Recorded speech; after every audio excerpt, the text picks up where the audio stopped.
All right. The next topic, we have another scandal, barrister.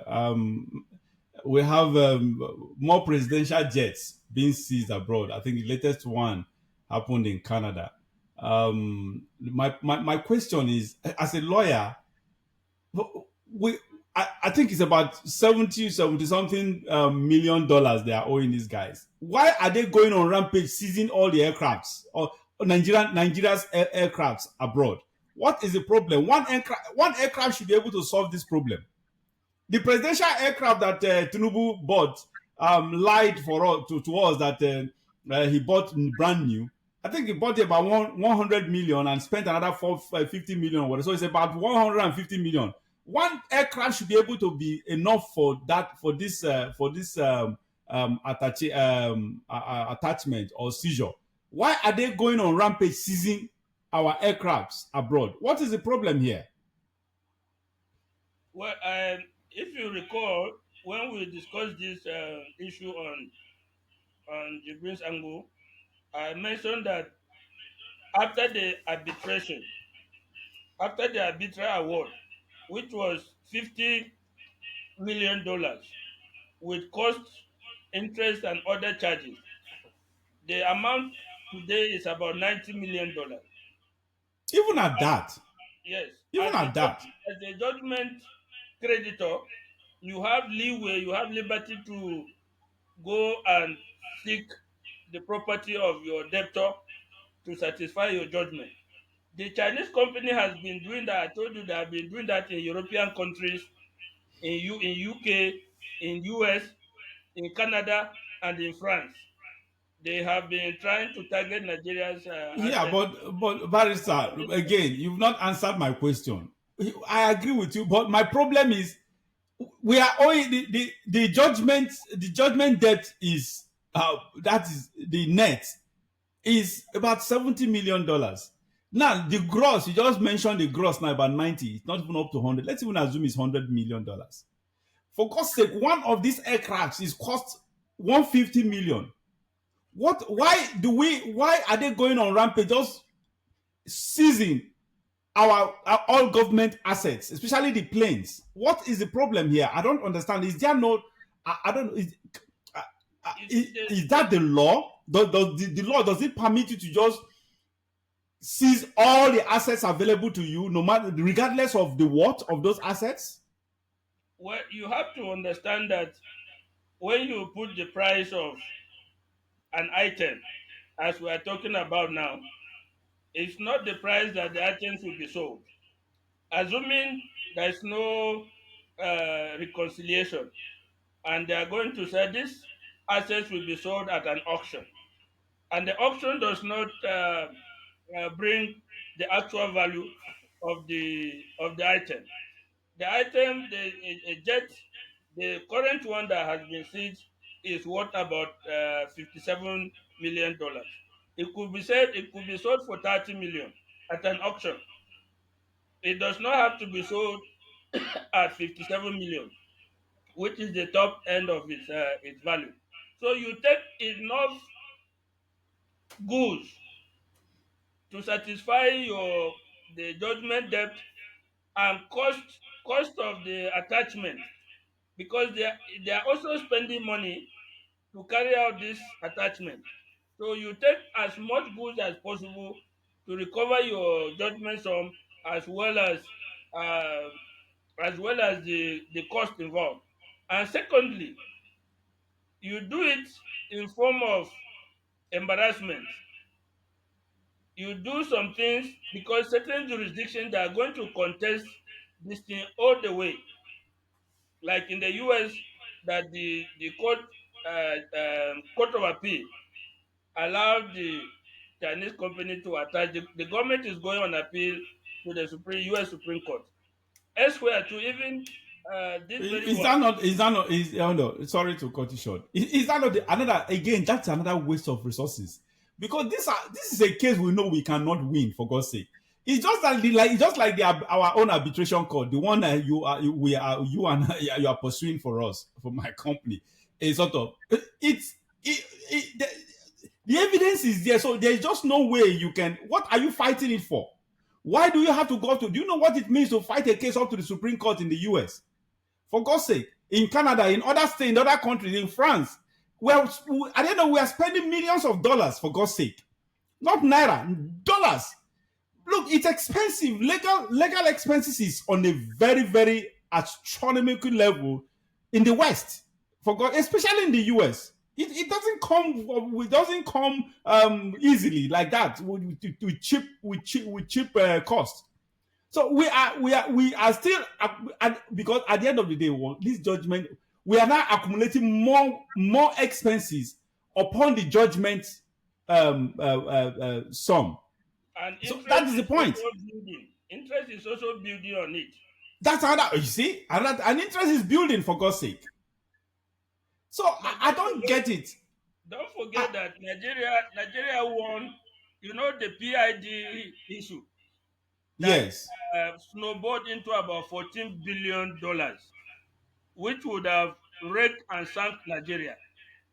I believe Nigeria got help from even the West to bury that case. So, but we were able to show some evidence of fraud and fraudulent activity and other things. And with the help of the West, because they knew that that $14 billion debt was not sustainable. So they helped us in a way to bury the case and set it aside. The government is hoping that they can come through that way now, but this amount is not as big as that one. We can absorb it and our economy can go on without any wreckage. So they are making, I think they should sit down with the Chinese company and cut our losses. that is the point. Spending hiring lawyers in all these European jurisdictions, Honestly, in US and elsewhere, that alone is going to go into millions of dollars. of So course. and this company is doing this to get leverage. They actually want to bring the government to the negotiating table where these things can be negotiated and they will be paid. Even they too, they will Yeah, avoid they will yeah, avoid but the government is so adamant. They are still going. They are still fighting it. What are you fighting it for? What the problem? You are the one losing. You are going that, to lose at the end of the day. that's what I'm telling you. They are looking back to the PID issue and say they can use the same template and also bury this one. But it may not go that way. The No, this better is a different wisdom, thing. the better wisdom is to sit down with these people, see what we can pay them, cut our losses, and then look forward to the future to avoid any of this kind of. Uh, Again, you know what my guess is this. Let me at least something just came to my senses now. The reason why they are still fighting it. People are benefiting from this fight. of course, People in government. of course, That even is that Nigerians, I can the bet you elites. that I can bet you that Nigerians will be behind the Chinese company, telling them not to give in, to pursue it to its logical conclusion for settlement. That one you can take it as a fact. That this is unbelievable. Honestly, obviously, there is no doubt. That is why they are fighting this thing. They are fighting it because some corrupt Nigerians are benefiting from it. This is what kind of country is this? Is it that is the problem? That's why I said. That's why I've always mentioned that the only thing that can save Nigeria from this doom that is around us, honestly, is a revolution. Either a very strong military, a courageous military leadership that will come and sweep the entire political class, sweep them, whatever you want to call them, sweep them. I think Jerry Rawlings did something similar to that. In fact, what Nigeria needs now is should be 10 times what Jerry Rawlings did for Ghana. Ghana is better for it today. And I hope, unfortunately, some things are going bad in Ghana lately. I just hope they don't copy what is happening in Nigeria and begin to do the wrong thing. So the truth is, this is the only solution. I don't expect. Look, we can never get better by these democratic means. Democracy can never, I've always said it before earlier, that even if we have a saint, a spotless person, someone who has all the pedigree to govern in a perfect way, in a democratic setting, that person will still be, there will be sabotage. The person will face a whole lot of frustration, left, right, and center. Because at that point, a tree cannot make a forest. He or she will be only one trying to do the right thing, because he cannot do this himself. There are people delegated, officials, either elected or appointed officials, are the ones that are going to be on the ground to do it. So even if it's a cent you are given the directive to do it right, there is nothing you can do about that in a democratic setting, because you will be frustrated. You can't do anything. You can't do that much. A sort of, so we remember what happened during the Obasanjo time. For God's sake, we remember what happened during the Obasanjo era. In the Obasanjo era, Obasanjo, there were some things. Can you mute, please, Shegu? Can you mute your mic? During the Obasanjo era, we remember what happened. There were some good things that Obasanjo wanted to do. What happened? The National Assembly. I think that was the first time. I think that was the beginning. So they started well. The National Assembly actually started well, because that was when we truly had the separation of the real distribution of power. Because that was when we had this Galina Abba, right, that have almost impeached President Obasanjo then. So they fought him to stupor. I remember then he wanted to do so many things about NEPA then, and he wanted to do so many things about the oil sector. But what happened? The National Assembly fought him to a stupor. They didn't allow him to operate.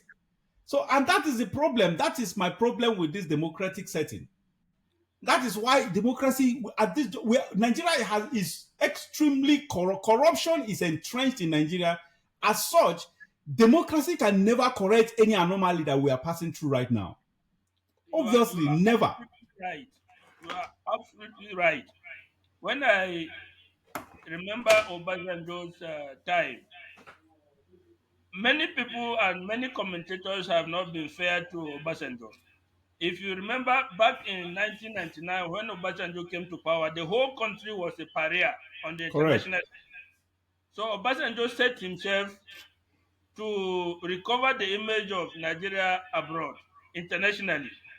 So he left the economy and internal affairs to his vice president Atiku Abubakar, until he realized within the 4 years of his first term, he realized that things were not going well.